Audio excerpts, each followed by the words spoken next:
kulanti waxaan wanaagsan daawadayaal mar kale iyo barnaamijkii qalin iyo qoraal oo alaabahadahan oo kale aad ka daawataan telefishinka qaranka Soomaaliyeed barnaamijka maanta ayaan ku wareysanaynaa qoraal sare siyaasi Cabdi Jibbaar Sheekh Axmed Jibriil oo kamid ah jaaliyada Soomaalida ee dalka Norway oo dhawaan ku soo bandhigay magaalada Oslo buugiisa shanta tiir ee guusha Cabdi Jibbaar ku soo dhaw barnaamijka wanaba bal intaynan buugan shanta tiir ee guusha aan u gudbin waa kuma Cabdi Jibbaar magacayga waxa la yiraahdaa Xasan aad baa u mahadsan tahay magacayga waxa la yiraahdaa Cabdi Jibbaar Sheekh Axmed Jibriil waxaan ku dhashay Muqdisho waxaan ku soo barbaaray gobolka Gedo gaar ahaan magaalada Balad Xaabo waxaan iskuul ka bilaabay iskuulkii ugu horeeyay Tuulo Jibriil meel yiraahdo Balad Xaabo ku taala laakiin keen wax ku bartay oo maaragtay halkaas iskuul DB la yiraahdo jaamacadii ugu horeysay waxaan ku bilaabay Yaman maaragtay kadibna mataqaana maaragtay Ethiopia hadan maaragtay guud ahaan haddana waxaan ka tirsanaa jaaliyada Soomaaliyeed dalka Norway maaragtay aniga waxaan ahay arday oo mataqaana maaragtay wadanka Norway wax ku bartay maaragtay alxamdulillah meel fiican waxbarashada ka gaaray aqoontayda haddaan ka hadlo waxaan bartay maamulka ganacsiga caalamiga iyo sidoo kale waxaan masterka ka diyaariyay maamulka ganacsiga caalamiga sidoo kale waxaan hadda aan gabagaba marinayaa 100 degree oo ah culumta siyaasadda falsafada iyo dhaqaalaha aan jeclaan lahaa inaan soo koobo waqti dhow qoraa degan dalka Norway dhawaan xilli aan fogeyn waxaad Oslo ku soo bandhigtay buugga shanta tiir ee guusha bal buugga sawir guud naga sii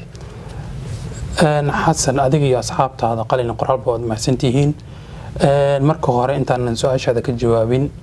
waxaan jeclaan lahaa in barnaamijkan aan ku dhiirigeliyo inaad sii wadaan oo qalin qoraal ah sababta bulshada maartay barnaamijyada noocan oo kale in loo balaariyo aan kula talin lahaa barnaamijka qalin qoraal waa qoraal barnaamij aad u fiican waliba haday suurtagal ay noqon karto talahaan aan soo jeedinaa wasaaradda warfaafinta iyo wasaaradda waxbarashada in barnaamijka qalin qoraal la balaariyo oo mataqaana maartay budget gaar lagu bixiyo si barnaamijkan u sii socoto su'aashaada haddaan ka jawaab dhawaan waxaa magaalada Oslo ku soo bandhigay buuggan shanta tiir ee guusha buugga shanta tiir ee guusha wuxuu ka hadlayaa qofka sidoo guul u gaari karo asagoo isticmaalaya qodobada shanta tiir ah oo ugu faa'iideysanayo dhinac walba marka ay noqoto guud ahaan haddii aan isku dayo inaan buugga guud ahaantiisa ka hadlo aan soo koobo buugga shanta tiir ee guusha runtii waxaan heel ugu dhigay dhalinyarada Soomaaliyeed meel walba caalamka ka joogaan iyo cid walba oo runtii danaynaysa inay horumar iyo mustaqbal fiican inay gaarto waxaan isdhihi karaa buugga shanta tiir ee guusha waa heel aan u heelinayo dhalinyarada iyo cid walbaba oo higsanaysa inay horumar iyo mustaqbal fiican inay gaarto buuggan runtii waxaan qoray muddo 2 sano ah وانا بوق دhinacyo badan ka taabanay nolosha iyo mataqaan ku soo qaatay tusaalooyin iyo falsafadooyin hore u jiri jiray ama ha noqoto falsafo Soomaaliyeed ama falsafooyinka kale oo dunida laga isticmaalo oo hore u jiri jiray waxaan ku jiro runtii tusaalooyin fiican oo falsafadeed ah xigmado sheekooyin xigmado ku saabsan iyo tusaalooyin qofka uu ku tusaalan qaadan karo oo tusaale ka qaadan karo faa'iidooyinka ku jiro buugga marka guud ahaan hadii aan isku day inaan sharaxo buuggan ku maxaa igu dhali waxay tahay waxaan dareemay inay jirto baahi loo qabo fikradaha noocan oo kale in la soo aruuriyo oo hal meel isku keeno si dhalinyarada mataqaana maartay looga caawiyo dhalinyarada Soomaaliyeed runtii waxa ku dhacday mataqaana maartay mushkilad aysan marka hore ayaga ka dambeeynin laakiin wayba ku dhacday laakiin aniga waxaan is leeyahay buugga waa caawin karaa oo at least inay dhahan ma ahan okay dawlad ku helaysa ma jirto saan laakiin waxaan rabaa inaan u sheego ayaga naftooda mas'uuliyad inay saaran tahay oo loo baahan yahay inay ay hurdada ka kacaan oo ay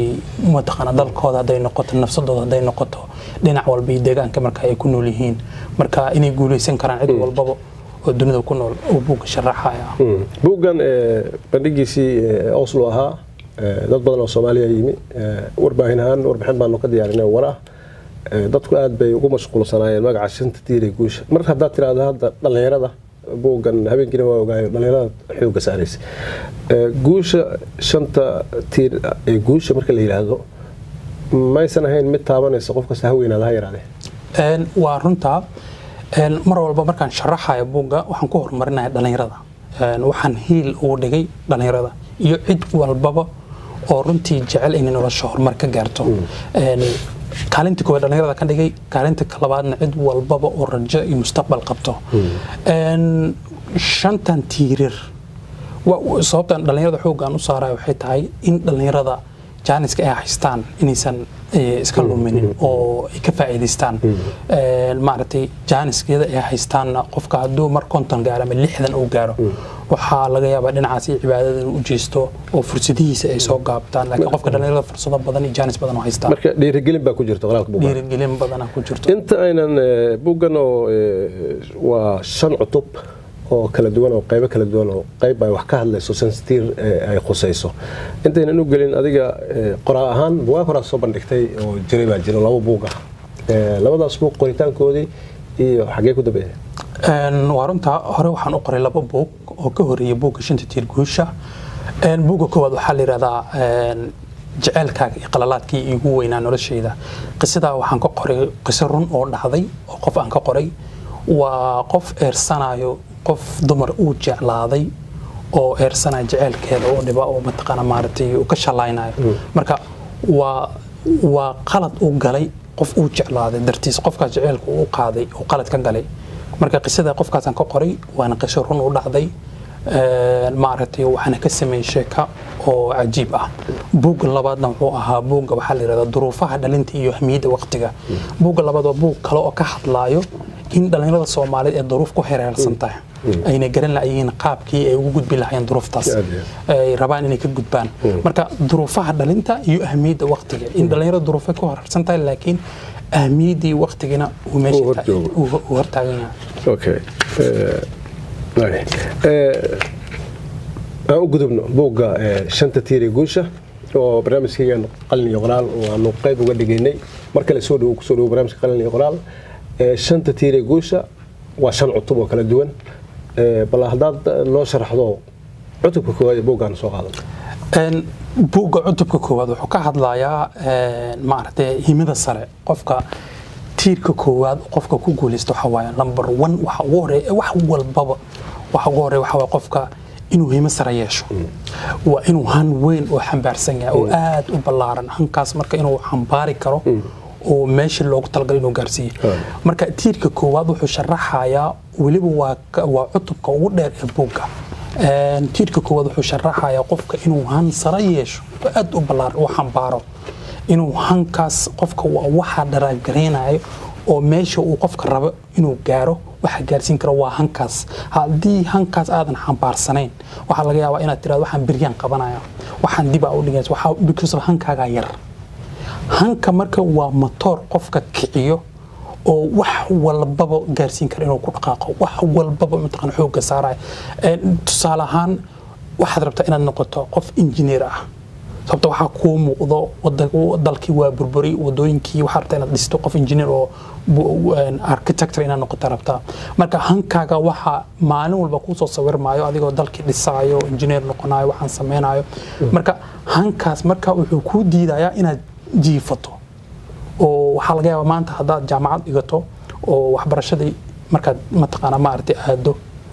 waxa laga yaabaa in markaad guriga ka imaado inaad hadana buugaag kale ku mashquusho waxyaabo kale culum kale siirado cilmi kale siirado because hanka aad xambaarsan tahay wuxuu ka dhigayaa qof howlkar ah oo wax walba xambaari karo oo hore u socon karo marka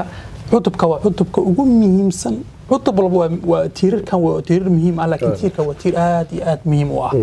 marka waa himada sare qof muhiim sare yeesho aad u sareyso waaya qodobka labaad tiirka labaad ee buugga wuxuu ka hadlayaa maaragtay in qofka wax barto inuu wax barto tusaalaan hanaad leedahay waxaad rabtaa inaad wax noqoto dhakhtar ama waxaad rabtaa ama siyaasi ama waxaad rabtaa inaad wax noqoto si aad wax u noqoto waxaad u baahan tahay aqoontii halkaa ku gaarsiin lahayd sababtoo haddii cilmi uusan jirin meel dhow aad ku soo jabaysaa meel dhow aad ku soo haraysaa marmarka qaar waxaa laga yaabaa han badan han aad u ballaaran inaad xambaarsan tahay oo darbiya inaad madax ku qarqaraacda laga yaabaa sababtoo aqoontii adiga marka aad leedahay yar marka qofka tiirka labaad waxa waa aqoontii inuu yeesho oo aqoontii xooga saaro cilmiga aruuriyo cilmiga u barto oo xooga u saaro marka tiirka labaad wuxuu dhinacyo badan uu ka sharaxaya oo xooga u saaraya waxay tahay in qofka uu aqoon raadiyo waliba cilmiga kiisa wax tar kale cilmi uu kali loo baahan waxa loo baahan cilmiga aad isleedahay hankaaga uu ku gaarsiin karaa oo mataqaan marka shanta tiir ugu wal xasuusno mid shanta tiir walba tiirka kale ku dhagan yahay midka koowaad maxaa dhahay han aad u ballaaran inaad xambaarsan tahay tiirka labaad waxa waaye hankaas inaad aqoon u yeelato cilmigeeda aad yeelato ma taqaana ma aragtay xooga aad saarto waa tiirka labaad waa inaad xooga saartaa aad leedahay okay aqoontii waan leeyahay taasana horumarkii nolosha ku xiranta meeshaas waxay ka bilaabanaysaa aqoontaada hankii aad xambaarsan tahay wuxuu kusii geysiinaya hore kuu wadaya inaad hore usii socoto marka tiirka labaadna wuxuu sharaxaya inuu qofka asaga cilmi isbaro waliba cilmiga waxtarka leh sidoo kaleeta qodobka saddexaad buugga shanta tiir ee guusha qodobka saddexaad wuxuu tilmaamayaa inuu qofka kalsooni la yimaado qofka inuu kalsooni la yimaado tiirka koowaad waxaan sheegay inuu qofka himad sare inuu yeesho labo inuu qofka cilmi taqaan aqoontii himada sare ku gaari lahaa oo maaragtay uu sameeyo saddex inuu kalsooni qofka uu la yimaado kalsoonida waa waxyaabaha qofka bini'aadanka hore u dhaqaajiyo oo wax gaarsiin karo kalsoonida marka qaar looma baahna kalsoonida markii la leeyahay looma baahna geesinimo fara badan looma baahna waxaa loo baahan yahay kalsoonidaada inay aqoon ku tiirsan tahay inay tahay mid degan oo maskaxda aad ka shaqaysiiso ay noqoto kalsooni waxtar leh oo hore ku wada karto kalsoonida marka maxaan kala jeedaa qofka inuu kalsooni yeesho qof aan kalsooni lahayn haddaadan adiga nafsadaada ku kalsoon yaa kugu kalsoonaanaya qofku waa inuu gartaa inuu asaga ku kalsoonaa marka hore haddaad adiga isku kalsoon tahay alla arka inaad kalsooni leedahay dadka waa kugu kalsoonaan karaan laakiin markaad meel la soo istaagta kalsooni darro dee yaa kugu kalsoonaana sababtoo adiga mataqaana ma aadaan kalsooni isku qabin waa mahadsan tahay bandhiga buuggan ka qaybgalkiisii iyo sharaxaadii waan joogaa cutubyada saan markaa u sharaxaysay dadka caalamka joogay telefishin qaranka barnaamijkiisan qalin iyo qoraal la socdana anigu aan la qaybsanayaa shakhsiyan qoraal ahaan aan kugu sheegayaa cutubka afraad ee buugga maareynta waqtiga ka hadlaya maamulka waqtiga waqtiga waa muhiim dhalinyarada Soomaaliyeed baa ka hadashay dhalinyarada caalamka waqtiga soo muhiim yahay dadka dhalinyarada ay ka faa'iideystaan buuggan shanta tiir ee guusha waqti markii la yiraahdana waxa ugu badan ee dhalinyarada Soomaaliyeed hadda ay u baahan yihiin in la dhaho ka faa'iideysigeeda ha noqoto caabudaada Allah ha noqoto shaqo ha noqoto wax qabsasho ha noqoto waxbarasho ha noqoto wax kasta time baa wareegay 24 hours 48 hours saasa loo socda qofkan hadduusan ka faa'iideysan waa soo aragno khalad baa dhici kara waa hawadu ka baxaya muhiimadaas awgeed cutubkaas ishaan ku hayay bal cutubkaas sharaxaad laga sii iyo sida adiga markaa qoraysay aad ugu fikirtay waqtiga soo yahay qayb ugu noqdo buug sababta qayb ugu noqdo waxay tahay waa tiir ka mid ah tiirarkii aan rabo inaan buugga tiiran ka dhigo tiirka waqtiga ku saabsan waa tiir runtii aad muhiim u ah waana tiirkaan isleeyahay qofka hadduu dayaco wax badana ka dayacmaayo tusaale ahaan howl aad maanta qaban karto haddaad tirahdo beriyaan qabanaya micnihii mataqaanaa dib u dhaca kugu imaanaya waxaa la yidhaahdo mataqaanaa karaahayo inaad waxay karaahaysato tirahdo ma waxda ma qaban karo iga dhaaf waxaan beriyaan dib u dhacaas wuxuu keenayaa in waqtiga aad lumiso qofkana waa inuu og yahay in aakhiro lagu xisaabtamayo waqtiga oo lagu leeyahay saacadaas xagee ku dhamisay guud ahaan dhalinyaradana runtii mataqaana ma aragtay qaar waxa waqti hore way ogyihiin qiimaha waqtiga uu leeyahay qaarna weli ma fahansana qiimaha waqtiga uu leeyahay waqtiga waa waxyaabaha muhiimka ah waana tiirka afraad ee buugga tiirka koowaad aan dhahay himi sare tiirka labaad aan dhahay mataqaana cilmiga kiis waxa tarkina cilmi qofka uu barto tiirka saddexaad aan sheegay kalsoonida nafta tiirkan wuxuu ka caawinayaa haddaad himi sare leedahay aqoon aad leedahay kalsooni aad isku qabto waqtigaadan aad ilaalinay ma soconayso waa in waqtigaaga aad ilaalisaa aad xooga saartaa aad dhowrtaa waa raasamaalkaaga marka waa inaad ilaalisa oo dhowrta tirada okay raasamaalka maanta waxaan salaatan 4 saacadood raasamaalkaaga inuu ka mid noqdo hal saac baxday waana tirada halkan saacadood xagu ku baxay iisoo noqona maxaan ku doorsaday waa inay jirtaa opportunity cost waa wixii waa baxeen maxaa ku faa'iiday tusaalahan hal saac TV hor fadhida halka saac TV-ga hor fadhido kaleeta maxaa faa'iido aad ka heshay maanta okay waxaa daawatay TV-ga TV daawatay TV-ga marka daawato waa inaad weydiisaa maxaad ka daawatay maxaad ka faa'iiday okay akhbaarta ogaatay waa point fiican waay okay TV aan baatay barnaamij waxaan daawatay documentary oo kale laakiin waa inaad waxa feedback waa inuu ku soo noqdaa waa in cost waa inuu jiraa hal saac maxaa ku soo noqday waa in sidii aad goobaysaa tirada okay saacad inta itaala intaas ay ugu fadhidaa kan intaas ay ugu fadhidaa wax walbaba qofka faqiirka qofka taajirka dunida dhan waxay haystaan 24 saacadood qof walbana waxay ku kala duwan tahay 24 kala gusiisay marka muhiim ay u tahay nolosha waana muhiim waxayna ku xiran tahay billionaire haysto faqiir haysto kulli waxa ka dhaxayso 24 saacadood noloshana waxay ku kala duwan tahay waa 24 saac sida loo kala faa'iideysto marka waqtiga waa muhiim himisar hadaad xambaartid kalsooni isku qabta aqoon aad leedahay waqtigan uu aadan xambaarin sidii ugu wanaagsan waxa waa qayb kamida buuggan waa qodobkiisa afraad waa qodobkiisa afraad waa tiirka afraad ee buugga oo aad muhiim u ah inuu waqtiga ilaaliyo muhiim aad iyo aad muhiim u ah oo ma aragtay mid diiniin haday noqoto mid nololeed waxaan soo gaarnay qodobkii shanaad ee artikelka buuggan oo ahaa ku dadaal alla ka cabsiga si aad horumar u gaarto oo waxa la yiraahdaa ku dadaal alla ka cabsiga bal qodobkaas oo muhiim u ah dadka islaamka dadka Soomaaliyeed dhalinyarada ah maadaama diin laga hadlaayo alla ka cabsi laga hadlaayo waa runta bal qodobkaas noo sharax waa runta xasan oo sidaad ka dhawaajisay qodobkaas buugga oo ku dadaal alla ka cabsiga waa tiirka shanaad ee buugga runtii waana tiir aad iyo aad muhiim u ah buugga si guud ahaan markii loo fiiriyo shanta tiir ee buugga hadduu hal tiir oo maqan yahay guushaada wali waxba ka dhiman tiirarka marka si isku xigaan waa adigoo guri dhistay oo aqal Soomaali sameystay oo tiir shantii tiir u sameeyay laakiin tiir kale oo maqan yahay guri waxa laga dhinacan u booso ama inuu dumo marka shanta tiir ee guusha hadduu tiir kamid oo maqan yahay waa guushaada waa 50-50 waa marka tiirka shanaad wuxuu sharaxayaa inuu qofka la yimaado alla ka cabsi hadaad himisara leedahay hadaad aqoon leedahay hadaad kalsooni isku qabto hadaad waqtigaada maamusho waxa soo dhan haddana aad u baahan tahay aad intaas haysto afar tiir aad haysto tiirka shan waxa u baahan tahay in alla ka cabsi la timaado inaad salaadaha daa'imto inaad ilaahay ka toogto inaad mataqaana ma aragtay ku gaarsiiyo hamiga iyo aad ku riyaanisid saatuleel na soo toostid ina wardiga badisid oo mar inaad samaysatid mar adiga wardi aad ugu talgasho shaah soo shubo soo fadhiiso mataqaana wardi habeenkaas oo iska wardi iska cibaadeyso mataqaana maarta waa tiirka muhiim ah qofka inuu tiirka aad mataqaana u isticmaalo marka waana tiirka ugu dambeeya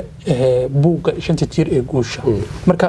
tiirka ugu dambeeya waa tiir aad iyo aad muhiim ah oo tijaabooyin badan la arkay qofkana hadii uu mataqaana oo tiirkaas fiican u qaato uu gaari karo hami walba riyo walba uu ku riyoonayo qofka inuu gaari karo tan alla ka cabsiga sababtoo alla ka cabsiga waxyaabo badan ka caawinaysaa inaad wixii xun inaad ka fogaato wixii zinada lagu yiri ka fogaatid xaaraanaha cunug lagu yiri inaad ka fogaatid waxaan sameyn waxaas waxay ka caawinayaan qof nadiif inuu ka dhigo oo qamriga aad ka fogaatid waxa ka fogaatid qof nadiif oo waxa soo baxayo oo success oo guuleysto oo dhinac walba ka guuleysan karo marka wardigana qofka wuxuu ka caawinayaa waxyaabo badan cibaadada ka mid tahay marka tiirkan waa tiir kale aad iyo aad muhiim ah marka shanta tiir ee guud ahaan buugga shanta tiir ee guusha runtii tiir walba tiirka kale ku tiirsan yahay oo qofkana inuu mataqaana ma artay midka kale fahmo waxa ku qoran qodobo aan kala harharin waa laga yaabaa inaad tiir kala sheegtid laakiin shantan una soo dhex galaysaa waxaan aan baaray oo fiiriyay oo fiirmo gaar aan u yeeshay ay kamid ahayd oo dhahay okay qofka buug badan aan akhriyay buugga hadda how to influence people buuggaas oo kale waa buug cajiib ah sida aad u guuleysan karto qofka asxaabta dhinac walbaba wax walbaba mataqaana ma aragtay waxaasoo dhan waxa ii soo baxay in shan tiir bis qofku u baahan yahay inuu qofka hamigiisa xambaaro aqoontii waxa uu ku gaari lahaa uu yeesho kalsooni inuu isku qabo waqtigiisa inuu ilaaliyo alla ka cabsi inuu la yimaado waa buug dhiirigelin guud ahaan shantiisa qodob waa dhiirigelin wuxuuna kuu tilmaamaya wadooyinkii qofka uu ku gaari lahaa hami walba aad xambaarsantaa jidkii la mari lahaa wariyaha haddaad rabto inaad noqotid qaacido haddaad rabtid waa qaacido laba ku dar meeqo oo 4 saas camal qaacido uu ku tilmaamayo waxaa tiri mataqaana maartay shanta tiir waxay la mid tahay guusha dhabta ah قاعدة أساس المرأة. مركي السكودر وجوشي ما شاء الله صعد. جوشي حلقة. شنتي تير جوشي وي. بواكورا صوب نكتي لكن كان هذا كي يقدم بدات كصومالية نرويج أو صوب نكتي. دي بدها يدلكي صومالي أنا كل أقرسكي يهوشي وكسعتها. وجدت كمحوها مسك قريسة لغة كلا مسك جالسين يسدلكي يا صومالي عاصمتي بوغان ومهم وشان تقولوا لا يرى بديهن دلك إنه وقت عندكم ها شالي قدام بيسوي على ليسو شيء إنه صومالي جاري أرجيس إنه جاري شالي ليسو شيء نجرب إنه يسوي وضعن لما تقنا معرتي مقدشنا إنه جاري دونه قرشة هو يكون جرتا ولي بجي والله بقى صومالي دكتور وجيك هذا نقطة المحل هذا وقت هرب مقدشة ضد صوت صدي بوجا دي كويل كران بوجنا أرنتي كومنت على جرا هذا قرشي كمان معهن إن أفف كلا كتر جبانه لكن هذا أف صومالي إن كتر جبانه صومالي ده رت مركوري كفايدستان هي أركان ها هدي صومالي كفايدستان أو أنا أركو فيدباك جود أنا أركو inay anaan arko dad badan inay ka faa'iideysteen marka aqrinta Soomaalida ay aqrinayaan buugaas aniga wuxuu iga caawinayaa inaan kuwa kale oo farsameysan oo cilmiyeysan oo maskax badan ay gashayna inaan soo saar doono mustaqbalka soo socdana marka waxaan jeclahay inay Soomaalida si fiican uga faa'iideystaan hawlaha kale ee dadka qoraayaasha inta badan aan ku arkay waxa kamid ah Cabdi Jibaar بوجا بندقي سو حكو حاجة تونيرين صعب بندقي سفر ضلال كلا دوان أصله حقه دي واحد أنا جوجي ما كنت لجرت مستقبل كدوينات كسو بندق تو شخصيا أو تكتو ضلال كلا هو ينوسيد سويلني إنجليز كي نالماجي ضلال كان درس كسكنيبين كي أنا كنت جرتنا تجارسي سو بندق كسميسو سفيان آد وحى قلبك يكجره دلك هوي أنتجو أون دتك أصوب بندقه أو بوجان وجيو ay arkaan mataqana waliba mar walba bi sababtoo ah dadka ugu badan maanta waxa kor u soo kacay dadka wax akhriyo oo sababta ku lahaa barnaamijka akhris iyo qoraalka xoojiya oo barnaamij mataqana balaaran ka dhiga fursado badan hal siiyo budgetka waxaan ku lahaa wax kala ma ahana waxa ii muuqdo waqtiyadan dadka waxa soo baxay generation oo aad wax u akhriyo waxna qoro Soomaaliya hadda marka fiirisid Hargeysa bandhiga laga sameeyaa Muqdisho bandhig Garowe bandhig bandhigyada hadda way bateen marka buugaygan inaan insha Allah bandhigaas inaan ku aad iyo aad mataqana maanta u jeclaan lahaa sidaas ayaa wasaaradda faafinta iyo dawladda iyo ay u sameeyeen barnaamijka qalin qoraal exactly si aad ku la kulno barnaamijka aad yaan insha Allah waxaan niyo aan jeclaan lahaa barnaamijkan si ballaarisaan oo mataqana maartay si gaar ah oo la qurxiyo la weyneeyo sababta dadka waxay ku dhiirinayaan markaas akhriska iyo qoraalka sababta magaca cajiib waa akhris iyo qoraal qalin iyo qoraal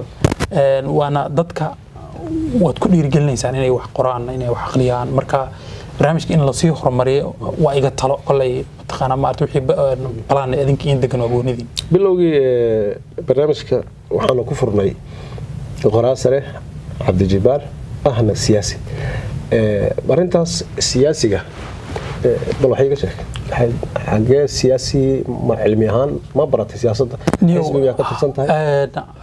عاديا أنا قراءة سرمية لكن تذكر إنه قراءة سري وسومالي وأسكت أنا ونول بحوة